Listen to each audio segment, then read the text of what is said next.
Malakas na nagsipalakpakan ng mga nanonood matapos kumanta ni Gavin. Napangiti siya at inilibot nga ang paningin sa loob ng arena. Ilang segundo lang ay naghiyawan na nga ang mga tao nang makita ang ilaw na pabaling-baling nga sa kung saan. Tila pumipili ng maswerteng taong kakantahan ni Gavin. At ilang sandali nga ay may napili na nga ang ilaw. Yun ay si Katleya. So I guess we are now set to get to know the lucky girl tonight. Nakakahulog ng ngiti nga ang ibinigay ni Gavin habang binibigkas ang mga katagang yun. Muling umingay ang paligid nang makita nga ang pagbaba ni Gavin sa stage at ang paglalakad nga nito sa gawin ng babaeng napili niya. Nalingid sa kaalaman niya ay si Katleya pala, ang ex-girlfriend niya. May I have your hand? Napatigil nga sa pagsasalita si Gavin nang makilala ang babae. Ang kaninang matamis niyang ngiti ay kagad na nawala at labis ang gulat niya nang makita ang babaeng napili ng spotlight ay walang iba kundi ang ex-girlfriend niyang si Katleya. Gulat lang silang nagkatinginan nga sa isa't isa. Napatikim si Gavin para kunin nga muli ang atensyon ng lahat. Inilahad niya ang kamay sa harapan ng babae sabay sabing, "May I have your hand, lady?" Saad nga ni Gavin habang nakangiti, dahilan para muling umingay ang paligid. Wala namang naging tugon si Katleya. At kahit na naiilang nga siya, ay inilagay niya pa rin ang kamay sa palad ng lalaki. "So, may I know your name, miss?" Tanong nga ni Gavin pagkaakyat sa stage. Labis na nagulat nga si Katleya sa paraan ng pagtawag ni Gavin sa kanya. Sinamaan nga niya ng tingin ng lalaki. "Bastard!" Mahinang mura nga ni Katleya. "Tito, tama lang para marinig yun ng huli." Mahina namang napatawa si Gavin nang marinig nga ang sinabi ni Katleya sa kanya. Alam niyang pinaparinggan siya nito. "Our lucky girl's name is Katleya. Kay gandang pangalan, hindi ba?" Saad nga ni Gavin. Ang tingin ay naroon sa mga manunood. Pero mas magiging maganda ang pangalang Katleya kapag may Velarde na sa huli. Dagdag pa nga ni Gavin na parang ang nangaasar pa na siyang ikinaingay nga ng kanyang mga fans. Velarde kasi ang surname niya dahilan para maghiyawan nga ang mga nanunood sa kanila. "Huwag kang umaktong okay na okay tayo. Huwag mo kong punuin, Velarde. Kutang-kuta na ako sa'yo." Naiinis nga na sad nga ni Katleya sa lalaki. Napangisi naman si Gavin. "Velarde." Tumangutangong sabi nga nito bago humilig, palapit kay Katleya na ex niya. "Namiss ko yan, Bagasi niya." Kagad na naghiyawan nga ang mga madla nang makita kung paano lumapit si Gavin kay Katleya at bumulong nga sa huli. Ang ganoong eksena ay matagal na ngang pinapangarap ng lahat. Nang makita nga itong ginawa ni Gavin kay Katleya, ay kagad silang nag-ingay. Umaasa na sana sila na lang ang nilapitan ng sikat na international singer na si Gavin Velarde. Tumitig lang si Katleya sa singer. Akmangalis na nga sana siya nang biglang pinasa ni Gavin at pinaupo sa upang inilagay nga ng katim ni Gavin kani-kanina lang. Ang mga walang alam naman sa relasyon nila ay agad naghiyawan, kinikilig nga. Bago pa muling umalis si Katleya sa upuan niya, ay inabutan na nga siya ni Gavin ng mikropono. Tumingala naman si Katleya sa lalaking mga awit na ex niya. "Aanin ko yan," pagsusungit nga ni Katleya. "Could you hold it for me while I am singing a song for you?" Request nga ni Gavin sa babae. Napatingin si Katleya sa mga taong naghihintay sa magiging sagot niya. Dahil nakatingin ang mga fans ng lalaki na pilitan tuloy siyang kunin ang mikropono dahilan para mahiyawan nga ulit ang mga tao. Ngumiti si Gavin bago inilapit nga ang upuan niya sa babae. Tumingin siya sa mga kabanda niya at sumenyas. Ilang sandali lang nagsimula nang tumugtog ang musika dahilan para maghiyawan muli ang mga fans. Sitting in the dark, all night fighting shadows, and the urge to call you up hits me like an arrow. Yun nga, ang linya sa kanta. Unang pagkanta ni Gavin, habang binibigkas, ang kasunod pang mga linya ay tumingin siya sa gawin ni Katleya. Matamang nakatitig habang kumakanta sa kanyang ex. Habang si Katleya naman, nagsisimula namang lumuha. She can still remember those days when they were still together. Tandang-tanda niya pa kung paano siya kinantahan ng lalaki. Tandang-tanda niya pa kung paano siya minahal ng lalaki. Ganito kami. Ganito kami noon. Sabi pa ni Katleya sa isip niya. Labis nang nasasaktan si Katleya matapos nga siyang kantahan ni Gavin. Kaya agad siyang umalis sa lugar na yun. Katleya, wait! Hindi naman nagpahuli si Gavin at sinundan ng ex-girlfriend niya. Hindi nakinig si Katleya at nagpatuloy lang sa paglalakad. Wala namang nagawa si Gavin kundi hawakan ng braso ng babae para makaharap nga ito at makausap. Akmang magsasalita na nga sana siya ng mapansin ang mga namumuong luha sa mga mata ni Katleya. Tuloy ay naiwang nakabukas ang bibig niya sa ere. Parang tutang naging maamo ang mukha ni Gavin. Kat, mahinang sad nga ng lalaki, nakatingin pa rin sa dating kasintahan. Ang kaninang naninigaw at palabiro niyang boses ay kaagad na napalitan ng malumanay na boses. Can we talk? Ani nga ni Gavin, naroon pa rin ang malumanay na boses. Galit na napatingin sa Katleya kay Gavin. May dapat pa ba tayong pag-usapan? Wala na Gavin, tinapos mo na noon pa diba? Kaya wag kang umaktong okay na okay pa rin tayo hanggang ngayon. Kasi pinutol mo na ang ugnayan mo sa akin nung iniwan mo ko. Kaya pwede ba? Leave me alone. Sabi nga ni Katleya na may diin. Tumalikod si Katleya at nagsimula na ngang maglakad. Ilang hakbang pa lang ang nagagawa niya nang magsalita muli si Gavin. I still love you, Kat. Nang makita nga ni Gavin ang pagtigil nga ni Katleya, ay nagpatuloy nga siya sa pagsasalita. Hindi naman niya nagbago. Ikaw pa rin ang laman ng puso ko. Pagak na natawa nga si Katleya. Hinarap niya ang dating kasintahan at sarkastikong nginisya nito. Sa tingin mo, maniniwala pa ako sa mga sinasabi mo? Gavin, durog na ang tiwalang meron ka sa akin.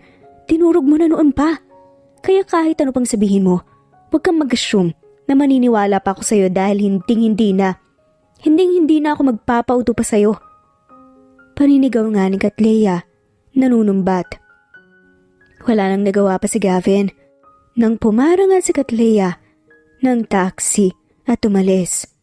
Hindi niya naman masisisi ang babae dahil malaki nga ang naging kasalanan niya. Iniwan niya si Katleya nung mga panahong kailangan siya nito. Sa madaling salita, iniwan niya ang babae para sa pangarap niya. Ilang araw na nagmukmok si Katleya, tila bumalik ang pagiging malungkutin ng babae na siya namang ikinabahala ng mga magulang nito. Katleya, anak, may problema ka ba? Nag-aalalang tanong nga ni Karina, ang ina ni Katleya. Kung may problema ka, handa naman ako makinig. Handang-handa ang mga tenga kong pakinggan ka, anak. Huwag mong kakalimutan na nandito lang ako. Kami ng papa mo. Handang pakinggan ka. Doon sunod-sunod na umagos nga ang luha sa mga mata ni Katleya. Kaagad namang nagalala ang inang si Katrina dahil para yakapin nga niyang anak. Ma, akala ko po nakamove on na ako sa kanya. Akala ko hindi na ako masasaktan. Akala ko hindi na ako masasaktan kapag nakita ko ulit siya. Pero masakit pa rin pala, ma. Masakit. Ang sakit-sakit pa rin. Naluluha na nga na pagsumbong ni Katleya sa ina. Yung sakit po na naramdaman ko noong iniwan niya ako, kusang bumalik nang makita ko po ulit siya, ma. Akala ko po, tuluyan ang naglaho yung sakit na ibinigay niya sa akin ilang taon nang lumipas. Pero, nandito pa rin po pala. Nandito pa rin pala ang sakit na dinulot ni Gavin sa akin. Pagsusumbong nga ni Katleya, inalo nga ni Katrina ang anak. Bilang isang ina, masakit na makita nga niyang umiyak ang anak niya. Masakit na makitang nasasaktan ang anak niya. Kung nasasaktan si Katleya, doble-doble naman ang sakit na hatid noon sa kanya. Clea anak, hindi masamang masaktan, hindi masamang umiyak. Ang masama ay yung hinayaan mong kainin ka ng sakit mo anak. Huwag mong hahayaan na yung nararamdaman mo ngayon ay maging dahilan para mabaliwala mo ang mga taong nakapaligid na totoong nagmamahal sa'yo. Clea, huwag mong kakalimutan na may anak ka. Huwag mong kakalimutan na nandyan pa si Kathleen. Paniguradong maaapektuhan siya sa bawat kilos mo. Kaya dapat, gawin mo ang tama para sa anak mo. Lagi mo siyang iisipin kapag nagdedesisyon ka. Parang natauhan nga. Si Katleya o ang palayaw nga sa kanila ay Clea. Nang mabanggit ng ina niya ang pangalan ng anak niyang si Kathleen, hindi niya naisip kung anong mararamdaman ng mga taong nakapaligid sa kanya dahil lang sa nasasaktan siya. Nasan si Kathleen, ma? Natatarantang saad nga ni Clea. Napabuntong hininga na nga lamang ang ina na si Katrina. Naroon pa rin ang pangamba sa anak. Ngunit nang makitang medyo natauhan na nga si Clea, ay medyo napanatag na nga rin siya.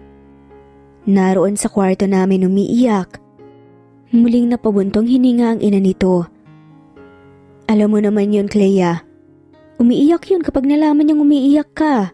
Anak, kailangan mo ring isipin na hindi lang ikaw naapektuhan dito sa pamamahay na to, okay? Palagi mong pakatandaan, Clea, kapag may isang nasasaktan, lahat ng taong nakatira rito sa pamamahay na to ay masasaktan din. Kaya huwag kang papaapekto. Lagi mong pakatandaan yan. Tumatak nga sa isip ni Clea ang mga katagang binitawan nga ng ina niyang si Karina. Mula sa araw na yun, hindi na nga niya hinahayaang maapektuhan siya ng mga bagay-bagay na may konektado nga sa kanya. Lalo pat may anak siyang labis na naapektuhan sa tuwing nasasaktan siya. Kathleen anak, pagtawag nga ni Clea sa anak. Mama, bakit po? Pagsagot nga ni Kathleen na lumabas nga galing sa kusina. Yumuko ng kaunti si Katleya para makapantay ang kanyang anak. Alis muna si mama ha, papasok na ako sa trabaho ko. Magstay ka muna rito sa bahay kasama ang lola mo. Huwag makulit. Imbes na sagutin nga ni Kathleen ang ina, ay tumitig lang siya sa ina. Ma, okay ka na po ba? Tanong pa nga ng batang cute. Ngumiti si Clea sa anak para mapanatag nga ito. Okay na ako anak. Malakas yata ang mama mo. Ani nga ni Clea, may pinapakita pa nga ang muscle nito. Napangiti si Clea nang makita ang mahinang paghakikik ng anak niyang si Kathleen. Lumapit si Clea kay Kathleen at niyakap ang anak para magpaalam. Pumasok ng trabaho si Clea. Ngayon ang unang araw, nababalik nga siya sa trabaho magmula nang magmukmuk nga siya nang makita si Gavin sa concert. Okay ka na girl? Pagsalubong nga ng baklang store owner na si Shine, na kaibigan din ni Clea. Okay na Bex, parang hindi mo naman ako kilala. Iiyak pero hindi ako magpapatalo no. Hindi sumusuko to kahit na iyakin. Babango ng pamilyang Pilipino. Mapanuksong tugon pa nga ni Clea. Pinabilib nga ang kaibigan. Napatawa si Shine. Ang puso mo, okay ba? Okay pa ba? Doon natigilan si Clea. Okay na siya. Alam niya yun. Ang tanong, okay na ba ang puso niya? Nagpeke nga ng masiglang tawa si Clea. Oo naman. Bakit naman hindi? Parang lalaki lang eh. Lalaki lang yan, Bex. Sagot nga ni Clea sa kaibigang si Shine, na parang defensive. Napairap na nga lamang sa ere si Shine. Lalaki lang, pero ilang araw kang hindi pumasok dahil sa kanya. Nako Clea, alam na alam ko na yung mga linyahang yan. Napagdaanan ko na yan. Sambit pa nga ni Shine na siyang ikinatawa nga nilang dalawa. O siya, ikaw nang bahala rito sa store ko ha? Ayusin mo Clea, bumawi ka. Sa ilang araw mong absent, pruha ka? Tugon nga ni Shine kay Clea. Oo na, salamat sa pag-unawa Bex ha. Pasasalamat ni Clea. Naku, sino ba namang magtutulungan dito kundi tayo lang din? O nga pala, dugtong nga ni Shine nang may maalala. Naroon na nga ang ngising nakapaskil sa labi ng bakla. Mapanukso nang nakatingin kay Clea. Sa ilang araw mga absent, may lalaki ring ilang araw nang pabalik-balik dito. Baka maya-maya nandito na rin yun. Agarang napakunot noong nga si Clea. Wala siyang naalalang ibang kakilalang lalaki na posibleng maghanap sa kanya, maliban kay Shine na nandito mismo sa harapan niya. Ha? Sino raw? Naku, kuryoso ngang tanong ni Clea. Hindi sinabi Tanong nga ako ng tanong kung anong pangalan ng Papa Bulls na yun para kung ayaw mo ron, dito the rescue ako. Ibababa ako ng pride ko. Pupulutin ko siya para lang sa kanya. Kahit wala yun sa moto ko. Ang kaso, ayaw sabihin ang pangalan Ayaw niya yatang makilala niya ang future wife niya. Mapagbirong sambit nga ni Shine. Dahilan para mapatawa si Clea at mapailing-iling. Para namang hindi ka namumulot ng kung sino-sino riyan para madilikan din yang peke mong pechay bakla ka. Mapagbiro na sahad nga ni Clea. Dahilan para mapairap si Shine at inismeran siya. Mas masarap naman tong pechay ko, no? Pagbibiro nga ni Shine.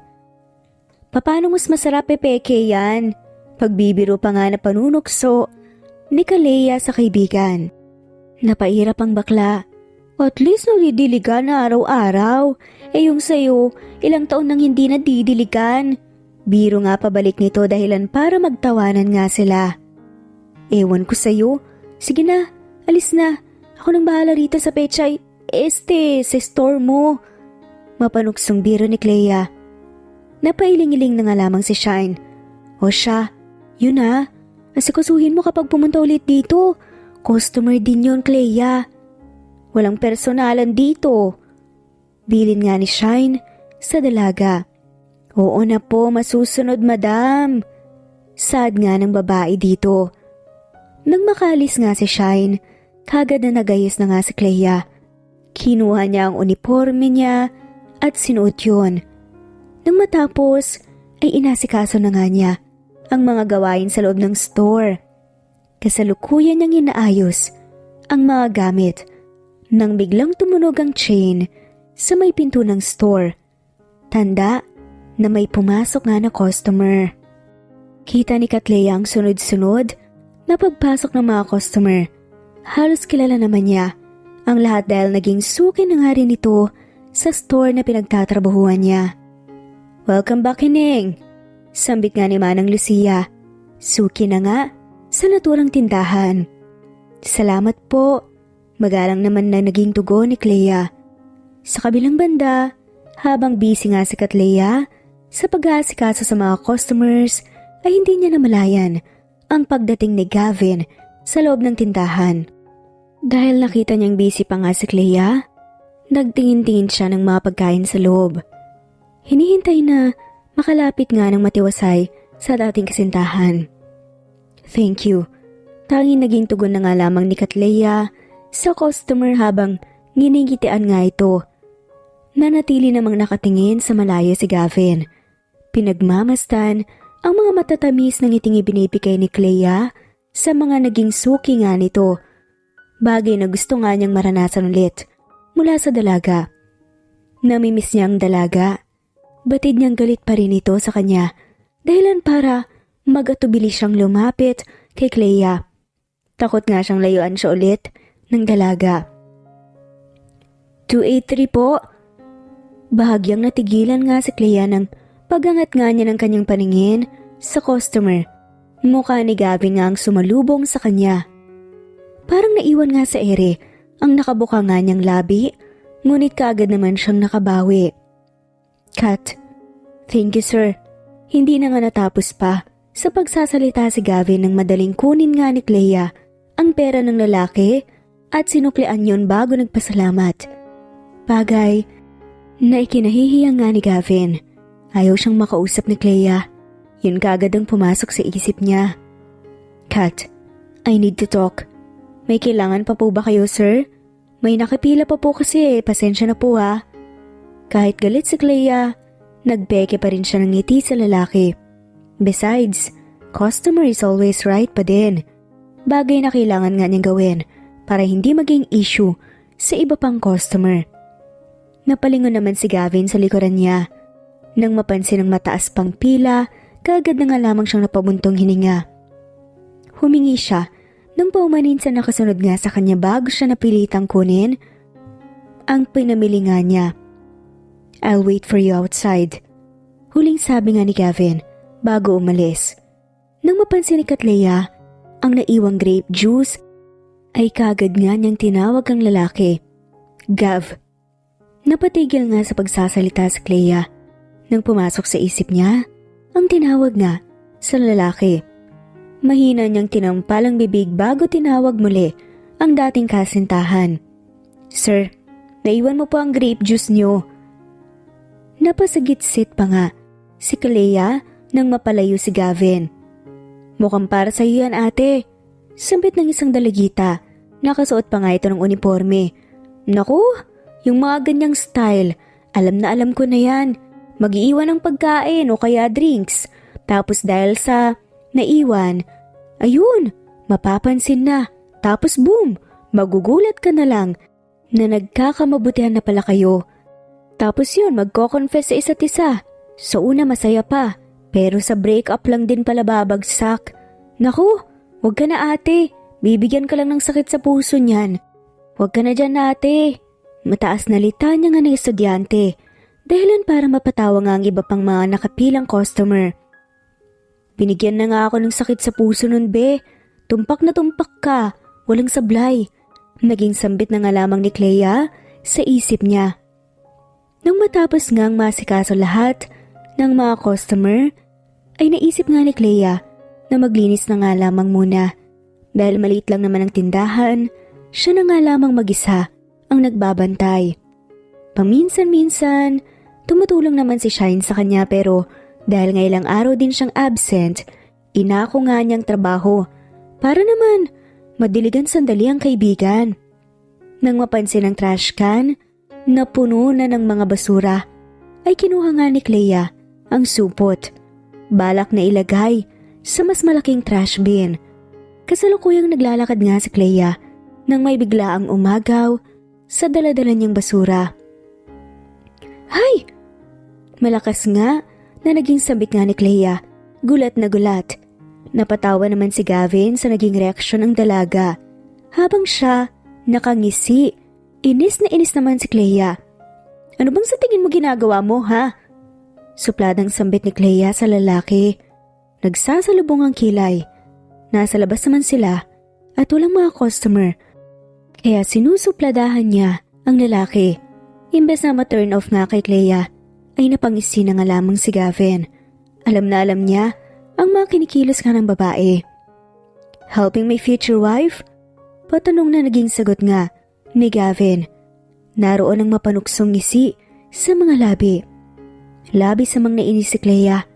Kahit nakuha nga siya ni Gavin sa ngisi lang nito, pinilit niyang huwag magpapekto. Akin na yan. Sambit nga ni Clea habang pilit nga na inaagaw ang mga basura mula sa mga kamay ni Gavin. Bahagya namang inilayo ni Gavin ang mga supot at naroon pa rin ang ngisi sa mga labi. Sabi ko naman kasi sa'yo, tutulungan na kita. So let me please. Mahinahong pakiusap nga ni Gavin sa dalaga.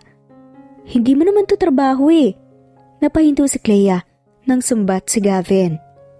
Hindi nga, pero gusto kong tumulong. Sambit ng lalaki. Hindi ka naman obligadong tumulong.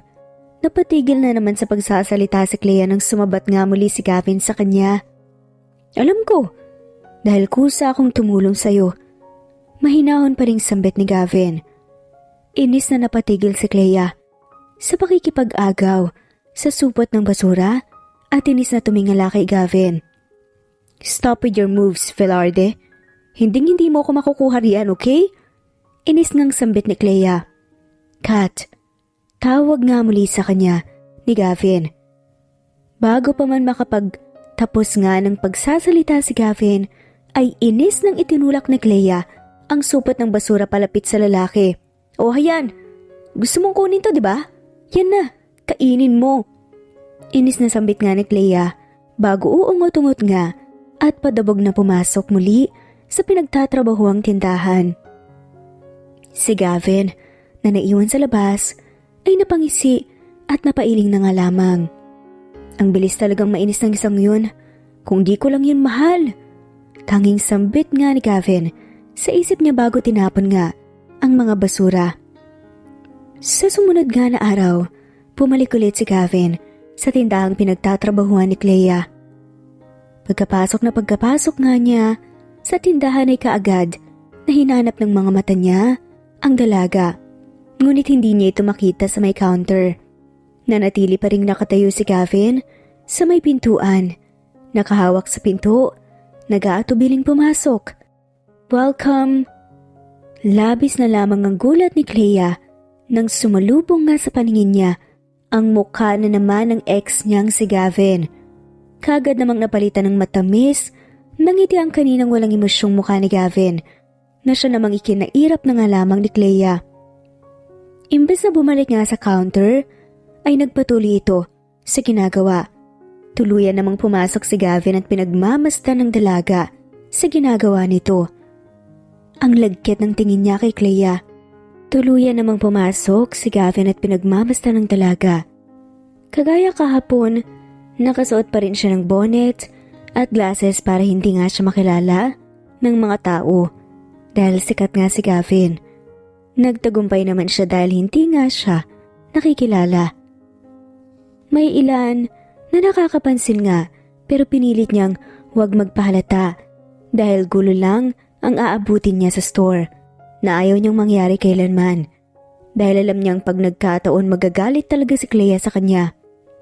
Kabisado pa rin ito ang ugali ng kanyang dating nobya kahit hiwalay na nga sila. Bumalik nga sa paningin ni Gavin sa dalaga at ganun na lamang ang gulat niya nang mapansin ang dahan-dahang pagkalaglag ng mga pagkain mula sa mga lalagyan nito. Kaagad siyang lumapit kay Clea at pinoprotektahan ng dalaga sa pamamagitan ng pagharang niya sa katawan niya. Samantala, labis naman ang gulat ni Clea nang mapansin ang pagharang ni Gavin sa katawan nito para hindi siya matamaan. Kaagad na nagsalubong nga ang kilay niya. Naiinis dahil sa ginawa ng lalaki. Ano sa tingin mo ginagawa mo? Inis na sambit nga ni Clea sa lalaki. Ayaw naman niyang aminin sa sarili. Alam niyang nag-aalala siya sa dating nobyo dahilan para tumaas ang boses niya at nagalit. Si Gavin naman, imbes na magulat sa naging reaksyon ng dating kasintahan, nagsalubong lang ang kilay. Naroon ang paningin sa katawan ng dalaga. Tinitignan kung may pasabay ito. Nang mapansin ni Gavin ng kaunting sugat sa kamay nga ni Clea, mas lalo nga siyang nainis. Bakit hindi ka kasi nag-iingat? Hindi napansin ni Gavin na napataas ang boses niya. Nagulat naman si Clea sa paraan ng pagsasalita nito. Pinanlakihan niya ng mata si Gavin. Teka, sinisigawan mo ba ako ha? Inis niyang tanong kay Gavin. Natauhan naman ng turang lalaki at hindi nga niya na mawari ang gagawin. Hindi kita sinisigawan. Ang akin lang, bakit ba kasi hindi ka nag-iingat? Mahinahon na sabit nga ng lalaki pero naroon pa rin ang puot sa puso niya. Puot dahil hindi niya nabantayan ng maayos ang dalaga. Sinisisi niya ang sarili niya. Napaiwas naman ang tingin si Clea. Nag-iingat naman ako ah. Hindi na ako yung clumsy na kilala mo. Sad pa nga ng dalaga Nagpaparinig sa lalaki. Hindi naman nakontento si Gavin at tumirit pa. Mangyayari ba yon kung nag-iingat ka? Agarang napatigil nga sa pagsasalita si Gavin nang sumabat si Katleya. Bakit kasi nakatingin ka? Paninigaw nga nito. Naroon pa rin ang inis sa boses.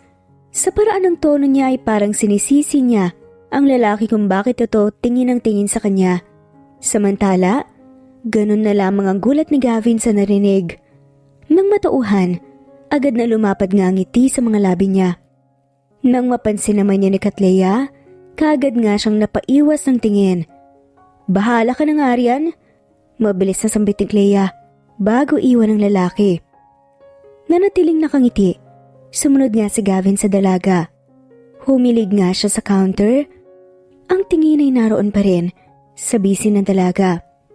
So, kaya ba nalaglag ang mga pagkain kanina dahil naiilang ka sa tingin ko? Ano, nakakadistract ba ang tingin ko? Bagasin niya? Mapanuksong sambit nga ni Gavin sa dalaga. Inis namang napatingin nga si Katleya sa lalaki. Gusto mong malaman? Pati unang saad nga ng dalaga. Naroon ang peking ngiti sa labi.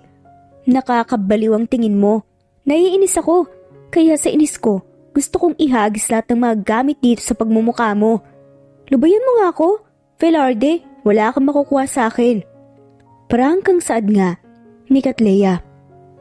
Napasipol naman si Gavin. Then throw all the things here at me. I would gladly endure it. Titiisin ko. Huwag mo lang kakalimutang ihagis din ang sarili mo o kaya ang puso mo sa akin. Mapanukso nga na banat ni Gavin dahilan para manlaki ang mga mata ni Katleya na siya namang ikinatawa nga ni Gavin. Bastos, malakas na sigaw nga ni Katleya. Nagulat naman si Gavin at agarang napangisi. Sa pagkakalam ko, hindi yun bastos. Bagasin niya, ikaw lang nag-iisip ng iba riyan. Wala namang nagawa si Clea, kundi ang samaan na nga lamang ng tingin ang dating kasintahan. Hindi naman nagpahuli si Gavin at humilig pa nga sa counter at tinitigan ng babae. Nagsukatan lang sila ng tingin hanggang sa mapababa nga ang paningin ni Katleya. Mula sa mga mata ay lumipat nga ang pagkakatingin ng dalaga sa labi nito. Si Gavin, napansin yun na palunok na nga lamang. Ganun na rin kabilis ang tibok ng puso niya. Hindi niya mawari kung anong nangyayari. Is she going to kiss me? Pipikit na ba ako? Ani nga ni Gavin sa sarili. Sinunod niya ang sarili at pumikit. Ganun na lamang ang gulat niya nang may dumamping malamig na bagay sa bibig niya. Pagmulat niya ng mga mata, sumalubong nga sa kanya ang bote ng grape juice. Ano to? Nagtatakang tanong nga ni Gavin sa dalaga. Natatawa nga na pambabara ni Katleya. Di grape juice? Hindi mo ba kita ang nakalagay dyan? Napatimpi na nga lamang si Gavin sa naging sagot. I mean, para saan to? Nang may pumasok nga na ideya sa isip niya, ay agarang lumapad ang ngiti sa labi niya. Para sa akin ba to? Bago pa man matapos sa pagsasalita si Gavin, sumabat nga si Katleya. Tinitigil ang kung anumang walang kwentang pumasok sa isip niya. Grape juice mo yan, nung isang araw. Huwag kasing masyadong assuming. Prangkang saad nga ng dalaga. Dahilan para mapanguso na nga lamang si Gavin. Lumabas nga si Gavin ng tindahan dahil sa nagtatampo nga siya. Nang matapos ang tawag, naisipan nga ni Gavin na tumambay muna sa labas. Doon na lamang niya hahantayin ang dalaga. Samantala kanina pa nga pinipigilan ni Clea ang sarili na tumingin sa labas. Masaya siyang umalis na nga ang lalaking ngunit hindi niya mawari kung bakit parang hinahanap-hanap niya ang presensya nito. No, Clea. Tama na sa pag-iisip sa kanya. He's just here to play with you again. Sasaktan ka lang ulit nun. Sambit nga ng dalaga sa isip niya. Bumuntong hininga si Clea at pilit na winawaksi ang isip sa lalaki. Inabalan ang lamang niyang sarili sa mga gawain sa loob ng tindahan. Malalim na ang gabi nang mapagdesisyonan nga ni Clea na magsara. Dahil nga ilang araw nga siyang absent, bumabawi na nga lamang siya sa kaibigan niyang si Shine na ngayon hindi pa rin mahagilap.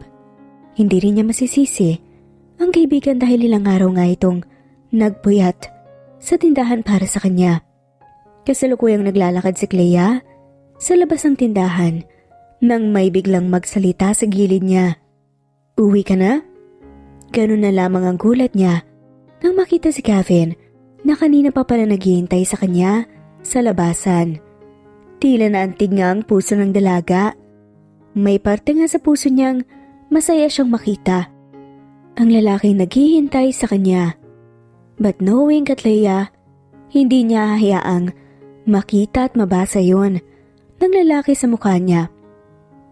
Hindi niya hayaang malaman ng lalaki na masaya siya. "Ano pang ginagawa mo rito?" Pagtataray nga ni Clea kay Gavin. "Kat, we need to talk." Matatag na sabi ni Gavin. Ang tingin niya ay nasa dalaga pa rin. "Ano pa bang kailangan nating pag-usapan, Gavin? Sa tingin ko naman wala na, diba?" Napatigil sa pagsasalita si Clea nang sumabat nga si Gavin. "Hindi ko intensyong iwan ka nun, maniwala ka." Kagad na nagbitiw nga ng pagak na tawa si Clea. Tila lumalabas ang inis sa katawan niya. "Maniwala? Sa lahat ng ginawa mo sa akin, Gavin, sa tingin mo, maniniwala pa ako sa'yo? Tanga lang ang maniniwala sa mga salita mo." Paninigaw nga ni Clea kay Gavin. "Clea," tila nawawalan nga ng pag-asang sambit ni Gavin. "Kotang-kota na ako sa mga salita mo, Gavin. Pwede bang umalis ka na sa harapan ko at huwag ka nang bumalik? Sakit mo sa mata." Yun lang ang mabilis na sumakay nga ng taxi ang dalaga. Wala namang nagawa si Gavin at hinayaan na nga lamang ang dalagang umalis.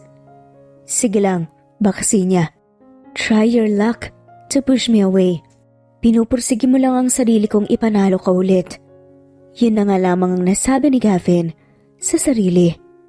Sa sumunod na araw ay gusto nga niya sanang puntahan ang dalaga sa tindahan, ngunit kailangan nga niyang mag-rehearse. Bukas lang ikalawang concert at gusto nga niyang imbitahan ang dating kasintahan sa naturang concert, kaya gusto nga niyang maging matiwasa ito. Si Clea naman ay kung ano-ano na nga ang nasa isip sa hindi pagpunta ni Gavin sa store matapos nga niya itong itaboy. Hanggang ngayon pa rin pala, he's not a man on his words. Kaunting taboy aayaw ka agad. Maging sambit na nga lamang ni Clea sa isip. Nang sumunod na araw ay matamlay na pumasok nga ng store si Clea, na napansin naman ng kababalik lang na kaibigan na si Shine. "Oh, bakit matamlay ka? Anong nangyari sa'yo?" Natatawang sad nga ni Shine. Napangusa naman si Clea. "Bakit ngayon ka lang? Ang tagal mong bumalik ka. Ano, nadiligan na ba yung peking petray mo?" Panunok sa panga ni Clea. Dahilan para mapairap nga ang bakla. "Ano tong nasagap kong chismis, ha? Na pumunta raw yung sikat na singer dito. Gavin ba yun? Pumunta ba rito?" "Hoy gaga, tinatanong kita." Pagtatanong nga ni Shine dahil binabaliwala nga ni Clea ang tanong niya. Kaya hinampas nga niya ito. "Eh ano naman, kung pumunta siya rito, aanhin ko ang pagmumukha niya rito sa tindahan mo." Mababatid ang inis sa boses ng dalaga. Nanlaki naman ang mata ni Shine. "Gaga ka? Ano aanhin mo ang mukha niya sa tindahan ko? Panghakot customer din yun." Sambit nga ni Shine na hindi alam ang dating relasyon na meron sila ni Clea at Gavin noon. "Sabihin mo, maaari mo bang makita ang gagong mukha ng ex mo, Shine? Matapos niya akong..." Bago pa nga matapos sa pagsasalita si Clea, sumabat na kagad si Shine nang dahil sa sinabi niya. "What? Ex? You mean yung sikat na singer na yun ang ex mo?" Bahagyang nanlaki ang mata ni Shine. "Huwag mong sabihin siya nga ni Kathleen, ha? Gaga ka? Masasampal talaga kita." Sad nga nito Napatimpi si Clea sa counter dahilan para ampasin siya ni Shine. Hoy, yung totoo, si Gavin ang ama ni Kathleen no? Pangungulit nga, natanong nga ng kaibigan ni Clea. Oo nga, paulit-ulit ayaw maniwala. Pambabara ni Clea. Aba, feeling gold naman pala yung pechay mo, Day. Sana all nadiligan ng isang sikat na singer. Magpadilig ka ulit. Naging sambit ni Shine dahilan para mapasimangot nga si Clea. Hindi ka nakakatulong, alam mo ba yun? Tanging tugon nga ni Clea. Oh, paano ngayon yan? Sasabihin mo bang may anak kayo?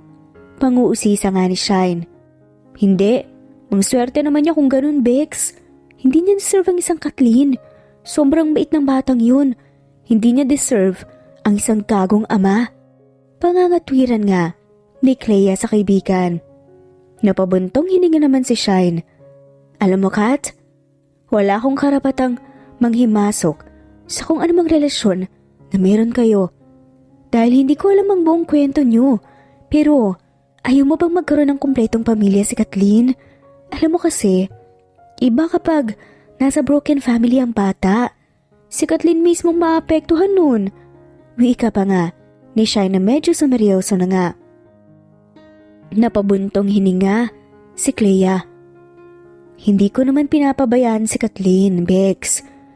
Sinisigurado ko namang nabibigay ko lahat ng gusto niya. Tugon nga nito. Lahat ba talaga? Yung pangangailangan niya na sa ama niya lang makukuha, kaya mong ibigay? Pagtatanong nga, Shine kay Clea. So far, wala naman siyang bagay na hinihingi na hindi ko kayang tustusan na. Napatigil nga sa pagsasalita sa Clea nang sumabat ulit sa Shine. Wala pa. Pero alam kong sa mga susunod na taon, hahanapin din niya ang kanyang ama. Matalino ang anak mo, Clea, at mahal ka nun kaya alam niyang kung paano ka niya intindihin. Akala mo lang masaya siya pero may mga bagay na pinipigilan niyang hingin sa'yo dahil alam niyang masasaktan ka. Tila naging palaisipan kay Clea ang mga katagang sinabi ng kaibigan sa kanya. Pinabagabag na nga siya ngayon ng mga isiping yun. Nabalik sa realidad si Clea nang tumunog ang door chain. Ganun na lang ang gulat niya nang makita nga si Gavin nakakapasok lang ng tindahan. Kagad na napakunot nga ang noo ng dalaga nang mapansin na saglit lang itong tumingin sa kanya bago ito naglibot-libot sa store. Galit pa siya?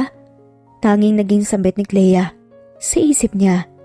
Tila lumilitaw nga ang isip ni Clea sa mga naging kilos ng dating kasintahan. Halos mapaigtad nga siya nang lumabas mula sa isang hilera si Gavin at lumapit nga sa gawin niya. Tila kinakarera ang puso niya sa bilis ng tibok noon. Ano nangyari sa'yo, Clea? Panininghal nga niya sa sarili nang mapansin na nakatitig nga si Gavin sa kanya't napatikhim. 286 po, sir. Kaswal na sambit niya sa lalaki. Tahimik namang kumuha ng bayad si Gavin at tahimik na umalis sa harapan ng dalaga. Si Clea, gulat na napapatingin sa likuran ng lalaki na ngayon, naglalakad na nga palapit sa upuan sa may bintana. Ano nangyayari sa kanya? Tanging naging sabi na nga lamang ni Clea sa isip niya. Napailing-iling siya at hinayaan ng lalaki. Bumalik sa trabaho si Clea. Ilang minuto lang, napansin niya na kanina pa may nakatitig nga sa kanya. Mula sa counter, nagangat nga siya ng paningin. Ganon na lamang ang gulat niya nang sumalubong nga sa kanya ang matamis ng ngiti ni Gavin mula sa upuan. Wala itong ibang ginawa kundi titigan siya sa may counter at pagmasdan sa ginagawa. Pinagkunutan lang ito ng noo ni Clea bago inirapan. Hinayaan na nga lamang ito ng dalaga at pumalik na nga sa trabaho. Kasalukuyang nakafocus si Clea sa ginagawa ng may batang lumapit nga sa kanya sa may counter. Bago pa siya makapagsalita, para tanungin ng bata, ay may binigay nga itong inumin sa kanya at itinuro ang gawin ni Gavin. Si Gavin naman ay ngumiti lang at itinaas ang hawak na juice niya at itinuro yon. Pinagtaasan lang siya ng kilay ni Katleya. At akmang babaliwaliin nga niya nang makita ang note sa inumin. I will never give up on you. So stay put, beautiful. I'm gonna pursue you. Pagbasa nga ni Clea sa note at napairap nga sa ere. Tinignan niya ang lalaki at kagaya ng ginawa ng lalaki kanina, itinaas din niya ang juice at itinuro. Si Gavin naman, na nakita yon ay napangisi na nga lamang. Peking umisi si Katleya bago dahan-dahang itinapon nga sa basurahan ang juice na binigay nito. Imbes na mainis nga si Gavin, ay mas lumapad pa nga ang ngisi nito at napailing-iling na lamang. Ang hirap pa rin niyang suyuin. Tanging naging sambit ni Gavin, napailing-iling. Ganun pa man ay hindi yun magiging dahilan para tumigil nga siya sa pagpupursige sa babae. Gagawin at gagawin niya ang lahat para kay Clea. Kasalukuyang nagayos nga si Clea sa mga gamit nang lapitan nga siya bigla ni Gavin. Kaagad namang napatras si Clea na siyang napataas nga sa sulok ng labi ng lalaki dahil nagawa niyang i-corner ang dating kasintahan. Gavin, ano ba? Nainis nga nasambit ni Clea. Dumagdag pa sa inis niya ang malakas na pagtibok ng puso niya na hindi niya matukoy kung bakit. Mas lumapad nga ang ngisin sa labi ni Gavin. Mas inilapit nga niya ang katawan sa dalagat pumulong. Hindi kita pinipilit na maniwala kagad sa akin. Pero totoo ang sinabi ko sa iyo.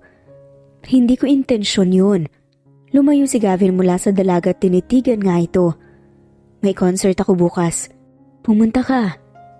Pag-imbita nga ni Gavin bago umalis sa tindahan. Sa ilang ulit bumabagabag na naman sa isip nga ni Clea. Tinitimbang-timbang niya sa sarili kung pupunta ba siya sa concert o hindi. Kat, ibinilin sa akin ni Nay Katrina na ikaw daw muna ang sumundo kay Kathleen at mamamalengke siya. Bungad nga ni Shine sa kanya pagkapasok nga sa store. E paano ang tindahan? Tanong nga ni Clea. Andito naman ako, no? Kaya nga pumunta ako dito, diba? Sige na, puntahan mo na ang anak mo. Baka naghihintay na yun sa'yo. Wala nang nagawa pa si Clea at nagbihis na nga. Sumakay siya sa taxi at pumunta nga sa eskwelahan ni Kathleen. Hindi pa nga siya nakakababa. Kita na nga niya ang likuran ni Kathleen na nakatayo sa may gate. Salamat po, sambit nga ni Katleya sa driver bago tumingin muli sa anak. Labis-labis pang ngiti niya habang papalapit nga sa anak nang mapansin ang naging sitwasyon ng mga bata. Wala ka na mga ma. Paano ka makakasali sa family day? Wala kang ang papa eh. Panunukso nga ng isang batang lalaki kay Kathleen. Kahit napapaiyak na nga lumaban pa rin si Kathleen. May papa ako no. Kaya naman si mama ang nagpakama sa akin. Sigaw nga nito sa mga batang kaedaran niya. Family day nga eh. Paano kayo matatawag na family? Kayo lang dalawa ng mama mo. Walang ama, walang ama. Panunukso nga ng mga bata kay Kathleen. Kanoong eksena nga ang bumungad kay Katleya dahilan para magulat siya at mapatingin sa anak. Nang makita ang malakas sa pagyak ni Kathleen, kagad na nataranta si Clea at nilapitan ang nanganganak na yakap. Tama na anak, wag mo silang pansinin. Pagbabatahan nga ni Clea na halos maluhaluhan na rin. Nasasaktan din siya sa nararanasan ng anak niya. Hindi nga naman madali magkaroon ng isang broken family. At tama nga ang kaibigan niyang si Shine. Akala ni Katleya ay kukumprontahin nga siya ni Kathleen patungkol sa ama nito pero isang salita wala ngang lumabas sa bibig ng bata. Hindi ito nangulit. At tila mas inintindi pa siya. Nanatili lang itong tahimik dahilan para mapaisip nga si Katleya. Liko tayo sa Araneta, Manong. Sambit nga ni Clea. Nang makarating na nga sa Araneta, kaagad nga niyang inakay ang anak. Halika na anak, nood tayo ng concert. Saad nga ni Clea. Naroon ang saya sa mukha ni Kathleen, pero hindi nito pinapahalata sa ina na si Katleya. Bagkus tinitigan lang namang nito ang ina. Magiging okay po ba kayo kung manunood tayo? Makahulugang tanong nga ni Kathleen sa ina. Gulat namang napatingin si Clea sa anak Bago pa nga siya makapagsalita, ay nagsalita na nga si Kathleen. Pagod kayo sa trabaho, ma. Baka mas mapagod lang po kayo. Sambit pa nga ni Kathleen na siya namang ikinahinga nang matiwasay ni Katleya. Akala niya alam ni Kathleen na si Gavin ang ama nito. Okay lang ako, anak. Since andito naman na tayo, pumasok na lang tayo, okay? At pumasok nga sa loob ang mag-ina. Nang makatapat na nga sa gate, ay magsasalita na nga sana si Katleya na invited siya sa concert nang biglaan siyang lapitan ng isang staff. Pasok po, ma'am. Ani nga ng staff bago sa iginaya. Papasok nga sa loob. Kahit nagtataka sumunod na nga lamang si Katleya. Nang makapasok nga sa loob, tumigil nga si Clea sa paglalakad. Kontento na siya na makita ang dating kasintahan kahit sa malayo lang. Nang mapansin ng staff na tumigil nga sa paglalakad, si Clea napalingon nga sa kanila. Dito po kayo sa VIP, ma'am. Tugon yun sa akin ni Sir Gavin. Ani nga ng staff dahilan para magtinginan ng mga tao sa gawin ni Clea. Agara namang nahiya si Clea at ngumiti lang sa staff. Okay na sa akin dito, sir. Salamat po. Formal na tugon nga nito. Wala namang nagawa ang staff, kundi ang mapakamot na nga lamang sa ulo. Nang nagsimula na nga ang concert, kinarga ni Clea ang anak para makita ang entablado. Pagkapasok pa lang ni Gavin sa concert hall, kaagad na naghiyawan ng mga tao. Ang kaninang malikot na si Clea ay huminto rin sa paglilikot. Nang magsimulang kumanta si Gavin, ay napansin nga ni Clea ang pagtalikod ni Kathleen at ang pagyakap nga nito sa leeg niya. Binaliwala yun ni Clea sa isiping baka napagod lamang ito, ngunit ganun na lamang ang gulat niya nang mapansin ang pag-angat ng balikat ng bata at ang likidong dahan-dahan na dumadaloy sa leeg niya. Senyales na umiyak nga si Kathleen. Okay ka lang ba, anak? Nag-aalalang tanong nga nito. Nang hindi sumagot si Kathleen, ay labis nga na nag-alala si Clea dahil para mapalabas siya ng araneta. Samantala, nang matapos nga sa pagkanta si Gavin, agaran siyang napangiti at inilibot nga ang paningin sa loob ng araneta. And for the last song, I want to dedicate it to my ex-girlfriend whom I want to pursue again. Seryosong saad nga ni Gavin. Nang oras din na yon, ay kaagad na hinanap nga ng ilaw ang tinutukoy ni Gavin, si Clea. Ganun na lang ang pagkadismaya nito nang hindi mahagilap si Clea sa concert. Sa kabilang banda, labis namang nag-alala si Clea sa anak. Anong nangyayari, anak? May masakit ba sa'yo? Malumani na tanong nga ni Clea sa kanyang anak na hanggang ngayon napapadaloy pa rin ang luha sa pisngi. Umiling-iling si Kathleen at hindi nagsalita. Dahilan para mapaudbuntong hininga si Clea. Ito ang unang beses na hindi siya sinagot ng anak. Marahil tama nga si Shine sa sinabi nito. May mga bagay na hindi niya kayang ibigay sa anak niya, lalo na kung pag-uusapan na yung kalinga ng isang ama. Hindi ka pumunta. Malungkot at dismayadong sad nga ni Gavin. Pagkapasok pa lang ng store, nagtimpi nga si Clea sa may counter at binaliwal ang lalaki. Lumabas ang dalaga sa store at dala-dala ang supot ng mga basura para ilagay sa malaking trash bin. Ano naman kung hindi ako pumunta? May mangyayari ba kung pumunta ako ron? Umuungot na sambit nga ni Clea na hindi naman nakaligtas sa pandinig ni Gavin na siyang masikinalungkot nito. Dinedicate ko sa iyo yung last song, but you're nowhere to be found. Hindi ka mahagilap doon. Pagsusumbong nga ni Gavin sa dalaga. Binaliwala siya ni Clea at tuluyan na nga itong naglakad. Nang mapuno na nga at pumasok nga sa isip ni Gavin ang pagsuko, napatigil siya sa pagsunod sa dalaga. Ganun ba talaga ako kahirap patawarin?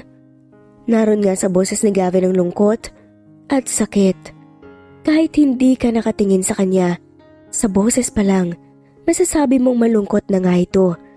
Si Clea naman, na nakarinig noon ay bahagyang napatigil sa paglalakad.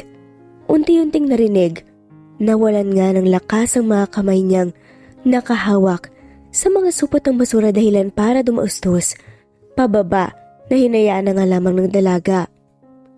Tila nawalan nga siya ng lakas nang marinig ang panunumbat nga sa boses ni Gavin habang tinatanong ang mga katagang yun sa kanya. Clea, sabihin mo, mahirap pa talaga akong... Nang mapagdesisyonan nga ni Gavin na lapitan nga ang dalaga, ay pilit na iniharap nga sa kanya. Sumalubong nga sa kanya ang mga namumuong luha sa mga mata ng dalaga, dahilan para mapatigil siya sa pagsasalita. Kat, tanging naisambit niya. Sunod-sunod na umagos nga ang luwang kanina pa nagtitimpi sa mga mata ni Clea. Hinayaan niyang dumalo yun sa mga inosente niyang mga pisngi dahil pagod na nga siyang pigilan ulit ang totoo niyang nararamdaman. Nasasaktan siya. Yun ang totoong nararamdaman niya sa panahon na to habang nakaharap nga sa dating kasintahan na nanunumbat sa kanya. Anong karapatan mong manumbat? Nanunumbat ding sambit nga ni Clea sa lalaki. Umiiyak pa rin.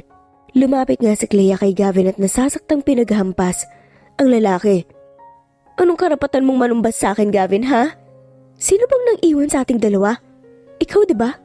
Kaya anong karapatan mong sumbatan ako? Tila naging maamong tuta naman si Gavin nang makitang dalagang umiiyak na puno ng hinanakit.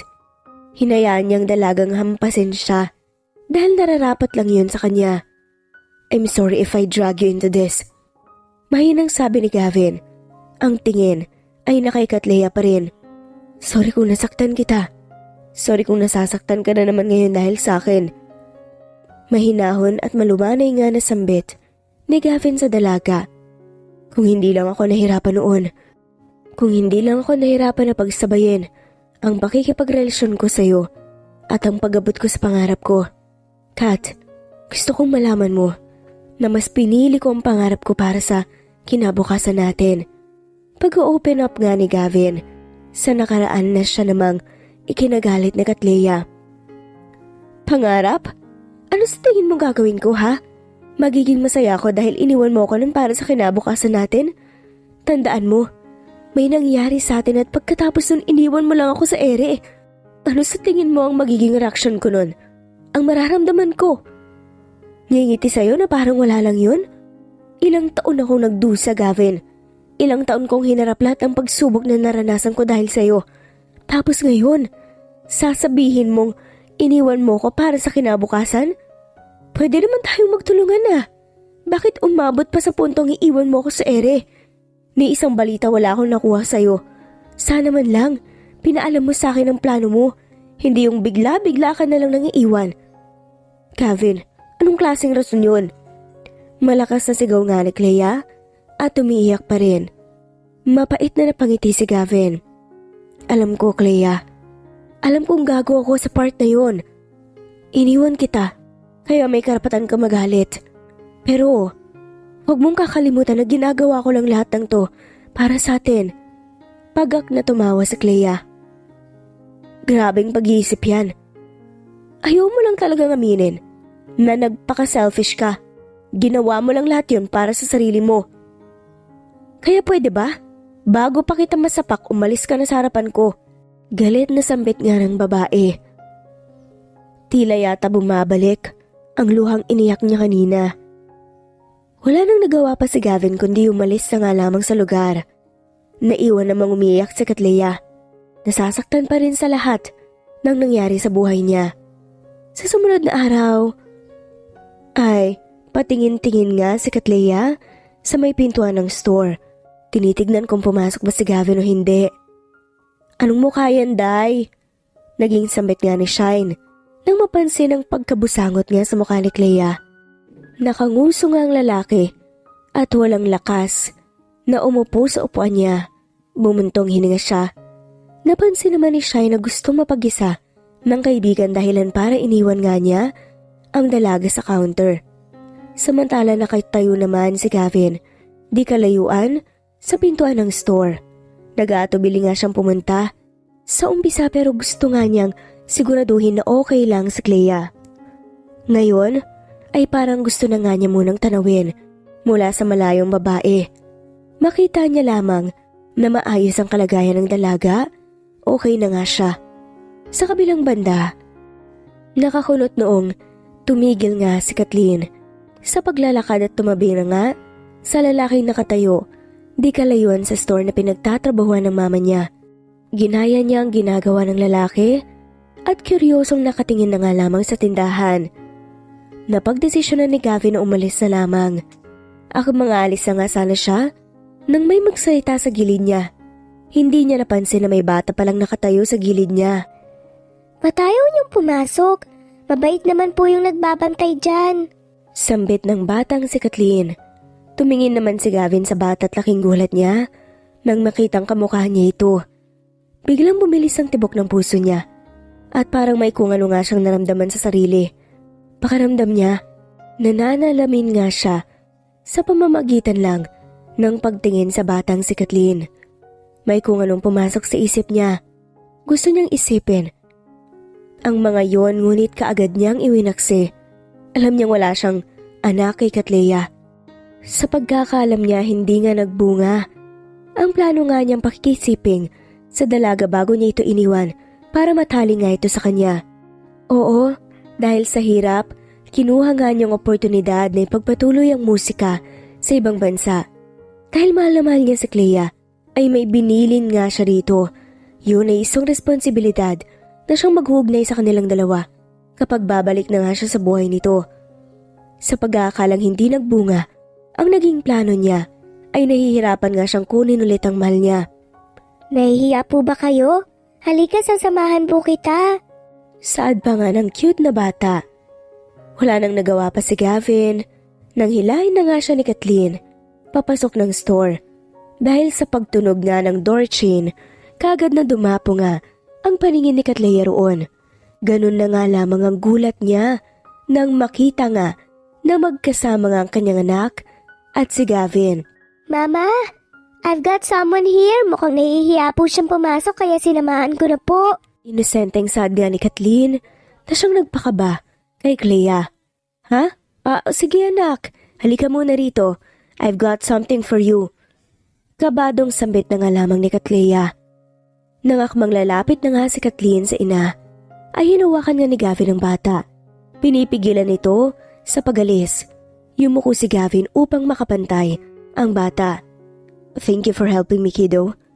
Wika ni Gavin at mahinang pinisilang pisngi ng bata na siyang ikinahagikgik nga nito. Walang anuman po. Palaging bilin po sa akin ni Mama na tulungan po ang mga nangangailangan eh. Napatango-tango si Gavin. Proud na nakatitig sa bata. Yes, I'm proud of you. And for doing that, what's your name, kiddo? I'm Kathleen po. Maghalang na tugon ni Kathleen. Okay, Kathleen. How old are you? Tanong nga ulit ni Gavin. Akmang sasabat na nga sana si Katleya nang makapagsalita na nga si Kathleen. I'm 6 po. Kagad na lumapit nga si Katleya sa anak. Okay anak, pwede bang sumama ka na muna? Kay Tita Shine mo, may asikasuhin lang muna si Mama, okay? Si Shine naman na nakuha ang gusto ni Clea, ay kagad na nilapitan nga si Kathleen at lumabas ng store. Naiwan sina Katleya at Gavin na nakatingin nga sa papalayong likuran nga ni Kathleen. 6 years old Mapait at puno ng dismayang tumingin si Gavin sa dating kasintahan. Kung hindi ko pa siya nakita, may bala ka bang sabihin sa akin na may anak tayo?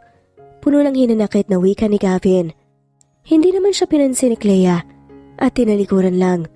Dahil sa inis at pagkadismaya ay hinawakan nga ni Gavin ang braso ng dalaga para pigilan nga itong umalis at baliwalain lang siya. Pagising niya! Tila napupuno nga ng sambit ni Gavin. Anak ko, Gavin. Anak ko lang. Anong karapatan mong angkinin ang anak ko? Galit na saad pa nga ni Katleya. Kagad na namuo nga ang luha sa mga mata ni Gavin. Hanggang kailan mo ko tatratuhin ng ganyan? Clay, hanggang kailan? Hanggang kailan mo ako parurusahan? Puno ng hinanakit nga, nasumbat nga ni Gavin. Parusa? Ikaw mismo ang gumagawa ng parusa sa sarili mo, Gavin. Kaya wag ka nang magsasalita na parang kasalanan ko pa ngayon ang lahat. Tila halos mawala ng lakas si Gavin Sa naging tugon nga ni Clea, bato pa rin ang puso nito para sa kanya. Ang hirap nitong kunin, pero hindi siya makakapayag na hindi siya kilalanin ng anak niya bilang ama. Hindi siya makakapayag na hindi makuha ulit ang loob ng dalawa. Magpupursige siya. Tsaka anong ginagawa mo ulit rito? Ganun na lamang ang gulat ni Clea nang isang araw ay may kumatok sa bahay nila at nadatnan si Gavin sa harap ng bahay nila. Sa malamig na tingin, lumampas nga ang paningin ni Gavin at binaliwala si Clea sa harapan niya. Napanganga naman si Clea sa gulat nang tinuran nga ng lalaki. Akmang papasok na nga sa loob ng bahay ay kagad itong hinarangan ng dalaga. Gavin, ano sa tingin mong ginagawa mo ha? Nainis ka na wika ni Clea. Nagsukatan lang ng tingin ng dalawa. Nang may magsalita nga sa likuran ni Clea. Oh hi, Mr. Gavin. Pagbati ni Kathleen sa lalaki. Kaagad namang ngumiti si Gavin at yumuko. Hey, pwede ba kitang ihatid sa school mo? Napatingin nga si Kathleen sa ina niya. Pwede naman po, Mama, diba? Paghihingan ang permiso ni Kathleen sa ina. Mga angal nga si Clea nang magsalita si Kathleen. Silence means yes. Thank you, Mama. Yun lang at tumakbo na nga palapit sa kotse si Kathleen. Si Gavin na nakita nga ang naging reaksyon ng anak, napapangisi lang. Si Clea naman, napapabuntong hininga. Hindi na alam kung ano mang gagawing pag-iwas sa lalaki, kayong si Kathleen na nga mismo ang lumalapit dito. Pumasok nga si Clea sa loob para kunin ang bag ni Kathleen.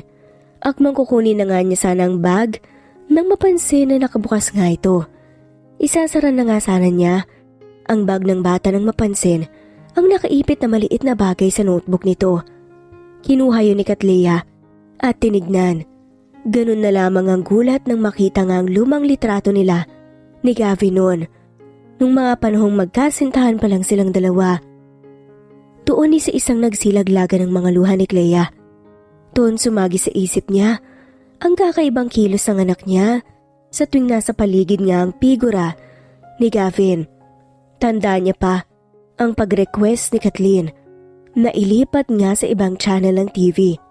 Ang pag-iyak ni Gavin sa tuwing napapakinggan nga ang musika. Ang pagtitig nito sa kanya sa tuwing nakikita niya ang mukha ni Gavin sa billboard. Lahat ng yung sumagi sa isip niya. Okay ka lang, Mama? Biglang tanong nga ni Kathleen nang mapansin na kanina pa nga nakatitig sa kanyang ina. Nakasakay na nga sila ng sasakyan ni Gavin na todong ngiti naman ngayon. Nang mapansin ang pag-iyak ni Clea, sa backseat ay kaagad na inihinto nga ni Gavin ang sasakyan at napatingin sa gawin ng dalaga. Nangyayari, hey? Nataranta nga si Gavin nang makitang pag-iyak ni Kathleen. Si Clea na narinig ang pag-iyak ng anak ay tila nabalik sa realidad. Naging emosyonal nga siya masyado. Hindi niya naisip ang anak niya. Sorry, Mama. Gusto mo po bang bumaba na lang tayo? Umiiyak nga na sambit ni Kathleen. Naroon nga ang lungkot sa boses. Kagad na umiling nga si Clea at hinapit na lang nga lamang ang yakap ng anak. Gusto niyang humingi ng tawad dito pero hindi niya alam kung saan siya magsisimula. Sa dami ng kasalanan niya, sa anak hindi niya alam kung anong uunahin niya. Hindi pwedeng palagi na lang si Kathleen ang mag-adjust para sa kanya. Hindi niya hahayang masaktan pa ang anak. Gusto mo bang ipakilala kita kay Kathleen? Ganun na nga lamang ang gulat ni Gavin nang biglaan na nga siyang tanungin ni Clea sa bagay na yun. Yun ang bagay na matagal nang hinihintay ni Gavin, ang may pakilala nga siya kay Kathleen bilang ama. Hindi bilang isang kakilala lamang. Talaga bang gagawin mo yan? Sa saya ay hindi na malaya ni Gavin na napayakap nga siya sa dalaga. Pero kahit natauhan nga siya, ay mas kinuha nga niya ang oportunidad na yun para mayakap ulit ang dating kasintahan. Tatanungin ko muna kung papayag siya. Sambit nga ni Clea. Kahit alam nga niyang, alam na nga ni Kathleen ang totoo. Namutla naman si Gavin at hindi alam ang gagawin. Naghanap nga ng tamang tiyempo si Clea para tanungin ang anak. Kahit alam nga niya na alam ni Kathleen kung sino ang ama nito, gusto niya pa ring opisyal na ipakilala si Gavin. Nak, gusto mo bang makilala ang papa mo? Napatingin si Kathleen sa ina. Imbes na sumagot ay tumitig lang ito sa ina na tila binabasa nga sa Clea. Bakit? Naiilang nga na tanong ni Clea sa anak. Okay lang po ba sa inyong makilala ko po si Mr. Gavin? Hindi pa rin lubos na maisip ni Clea kung paano nalaman ni Kathleen ang tungkol sa kanila ni Gavin. Marahil ay tama si Shine. Matalino ang anak niya at alam nga nito ang mga bagay na nag-uugnay sa kanya. Ngumiti si Clea sa anak. Bakit naman hindi? Tumabingi nga ang ulo ni Kathleen. Hindi ka po ba masasaktan? Kung masasaktan ka po, hindi na lang po, Ma. Tila dinurog nga ng ilang ulit ang puso ni Kathleen nang marinig yun. Handa na nga ang anak niyang isakripisyo ang kasiyahan nito para sa kanya. Pero hindi niya kayang isakripisyo ang kaligayahan niya para sa anak niya. Iyon kaagad ang napagtanto niya sa ilang taon na itinago nga niyang anak kay Gavin. At dumating nga ang pinakaasam-asam na araw ni Kathleen at Gavin. Ang ipakilala nga nila ang isa't isa bilang mag-ama. Kathleen anak, this is your dad, Gavin. And Gav, this is Kathleen. Ang anak ko na anak mo rin. Halos maluha-luha nga sa Clea habang ipinapakilala nga ang dalawa sa isa't isa. Pansin niya ang mga namumuong luha sa mga mata ng dalawa na tila sabik na makilala ang isa't isa. You can talk to her now. I'll give you time. Yun lang at umalis na nga si Clea para makapag-usap nga ng maayos ang dalawa. Pwede ka bang mayakap? Nanginginig nga ang boses na sambit nga ni Gavin sa anak. Si Kathleen na nagsisimula ng umiyak ay kagad na tumakbo nga palapit sa ama at mahigpit itong niyakap. Papa! Umiyak nga na sambit na siya namang ikinaiyak ni Gavin. I'm sorry. If I took years to finally know you, promise babawi ako anak. Tinupad nga ni Gavin ang pangako niya sa anak. Hatid sundo niya si Kathleen sa eskwelahan. Sa Sabado ay namamasyal nga sila. Sa Linggo nagsisimba sila. Ganun ng routine nila, ilang araw na magkasama sila at hinahayaan yun ni Kathleen. Bakit mo po iniwan si Mama noon, Papa? Bigla ang tanong nga ni Kathleen kay Gavin na siyang ikinagulat nga ng huli. Naghahanap ito ng pagkakataon na magpaliwanag nga sa anak tungkol sa lahat. Pero mukhang ito na nga ang araw na yun. Umayos sa pagkakaupo si Gavin sa sofa at inayos ang pagkakandong nga ni Kathleen sa hita niya. Well, I was young. Bata pa ako noon at mahirap lang. Wala akong maibibigay na katiting na tulong sa mama mo. Sila pa nga mismo ang tumutulong sa akin. Napapatigil nga na sa pagsasalita si Gavin nang sumabat ang anak. Ano pong ibig mong sabihin? Sila lola at lolo ang tumulong sa'yo? Kuryosong tanong nga ni Kathleen na siyang ikinatawa ni Gavin. Nakakahiya, di ba? Ako dapat ang tumutulong pero ako yung tinulungan. Pagkukwento ni Gavin sa anak. Okay lang po. Mabait naman po sina lolo at lola. Inosenteng sagot nga ni Kathleen. Oo, mabait nga sila nak. Nagpapasalamat ako na sila ang naging mga magulang ng mama mo kasi mapapanatag ako.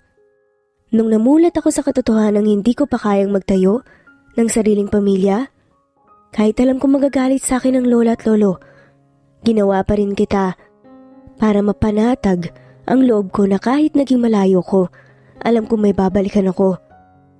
Ginawa kitang inspirasyon habang pinupursigi ko ang musika at ginawa naman kitang paraan para magkabalikan kami ng mama mo. Mahal na mahal ko ang mama mo, nak. Habang nag-uusap ang dalawa, hindi nila alam na may isang tao palang nakikinig sa usapan nila. Lingid sa kaalaman nila, nakikinig rin pala sa Clea na puno ng luha sa mga mata. Umalis ang dalaga kalaunan dahil pakiramdam niya. Hindi niya kayang marinig ang iba pang sasabihin ni Gavin sa anak. Nak, can you do me a favor? Bigla ang tanong nga ni Gavin. Ano po yun? Tugon naman ni Kathleen. Pwede mo bang imbitahan ng mama mo sa isang restaurant? Magpapareserve ako doon. Gusto ko siyang makausap ng masinsinan. Gusto kong ayusin na talaga ang pamilya natin. Buong pusong pumayag sa Kathleen sa naging request ng ama. Sa sumunod gang araw, Nilapitan niya ang ina. Ma, pwede ka po bang makausap? Tanungan ng cute na si Kathleen sa ina. Oo naman nak, tungkol saan yan? Imbes na sumagot nga, kinuha nga ni Kathleen ang inihandang invitation card ni Gavin at binigay nga yun sa ina. Gulat namang napatingin si Clea sa card. Anak, para saan to? Tanong nga nito sa anak.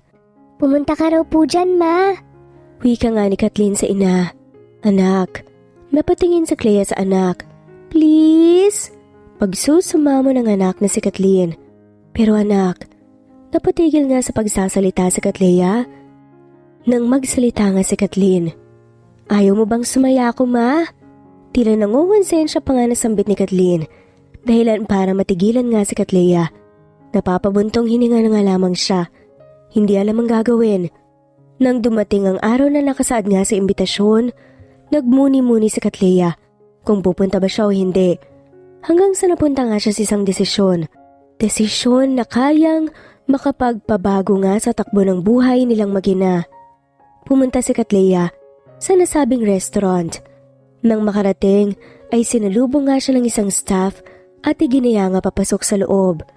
Doon ay sumalubong nga sa kanya ang hindi mawaring mukha ni Gavin. Ngunit nang makita nga siya ng lalaki ay kaagad na umaliwalas nga ang mukha nito. Kat, napatigil nga sa pagsasalita si Gavin nang mapansin ang bahagyang pag-atras nga ni Clea. Please stay. I wanna fix this family for us. Bago pa makaalis si Clea, nilapitan na nga ito ni Gavin at iginaya na nga sa mesa na ipinahanda niya. Kinakabahan man ay pilit niyang iwinawaksi ang sarili. Gusto mo bang kumain? Nang hindi sumagot ang dalaga ay sinenyasan nga ni Gavin ang waiter. Na-iserve na nga ang pagkain sa mesa. Tahimik lamang silang kumain.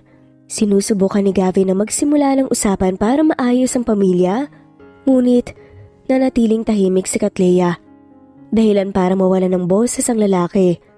Nang marinig ang pagtugtog, nang malumanay na musika ay tumayo si Gavin para imbitahan nga si Clea sa isang sayaw. Kahit ayaw ng dalaga ay wala naman itong nagawa, kundi ang makipagsayaw para lang sa anak. Masaya akong pumunta ka. Mahinang sambit nga ni Gavin, pagkahawak nga nito sa bewang ng dalaga. Nanatili namang tahimik si Clea, dahilan para matahimik si Gavin ng ilang sandali. Kat, alam kong naging gago ako sa pag-iwan ko sa inyo. Kung hihingi ba ako ng second chance, mabibigyan mo ba ako? Napatingin si Clea sa kanya dahilan para kabahan nga siya. Tumitig ang dalaga sa kanya. Magiging totoo ka ba sa pangalawang pagkakataon na ibibigay ko? Kulit na napatingin nga si Gavin sa dalaga. Do you mean? Yes, binibigyan kita ng pangalawang pagkakataon. Sana hindi mo sayangin ang pangalawang pagkakataon na ibibigay ko. Tinupad nga ni Gavin ang sinabi nga niya kay Clea na magpapakatotoo na nga siya. Walang sawa niyang pinursige ang mag-ina. Halos nililigawan nga niya ulit niya si Clea. Hatid sundo naman si Kathleen. Ready ka na anak? Tanong na nga ni Gavin kay Kathleen na siya na may kinasigaw nito. Yes! Sad nga ng bata na cute. Ngayon nga papunta nga sila sa elementary school para sa family day na gagawin. Ini-enjoy na nga lamang nila ang araw. Nakikihalubilo nga sa mga bata. Maski yung mga batang nanukso kay Kathleen ay nakikipaglaro na nga kay Kathleen dahilan para mas sumaya ang bata. At ngayon may special performance ang ating isang guest, Mr. Gavin Velarde. Gulat na napatingin nga si Clea sa lalaki ngunit ngumiti lamang ito sa kanya. Lingid sa kaalaman niya ay plano na pala ito ni Kathleen at Gavin para mag-propose sa kanya. Kinanta ni Gavin ang kantang pinamagatang Marry Me at habang kinakanta yun ay nakatingin nga lang siya sa dalaga. Si Kathleen naman na naghihintay lamang sa tamang hudyat ay inihanda nga ang sing-sing na ibibigay nga sa ina. Miss Clea Marie Bagasinya, will you marry me? Tanong nga ni Gavin matapos kumanta at kagad namang ibinigay nga ni Kathleen ang sing-sing. Of course, yes. Buong pusong sagot ni Clea na puno ng luha ang mga mata. Lumuluhan na nga siya nang dahil sa saya. Sa lahat ng pinagdaanan ni Clea, may napagtanto siya. Mahirap ibalik ang tiwalang nawasak na, pero sa taong nagpupursige at sa taong totoong nagmamahal, ang pag-take ng risk ay pwedeng maging option para mas sumaya. Gaya nga lang nangyari kina Katleya, Kathleen at Gavin. Ikinasal nga sila. Intimate wedding lamang pero masaya at puno ng pagmamahalan. Namuhay ng masaya at never nang iniwan ni Gavin ang kanyang mag-ina at mas naging mabuting ama at asawa pa nga ito sa kanila. At dito na nga pa nagtatapos ang kwentong pagmamahalan ni na Gavin at Katleya. Maraming salamat po sa lahat ng mawalang sawang sumusubaybay at shoutout po sa mga sumusunod. Nesbet Tanaban, Augustus Rafanan, Ning Rafanan, Jane Rosario, Presbyteros Rose, Jerry Ramos, Ostonalito, Emily Borak, at shoutout na rin po sa lahat ng mawalang sawang sumusubaybay. Maraming salamat po at muli. Ito ang Jay's Amazing Stories. Thanks for listening and God bless po sa ating lahat.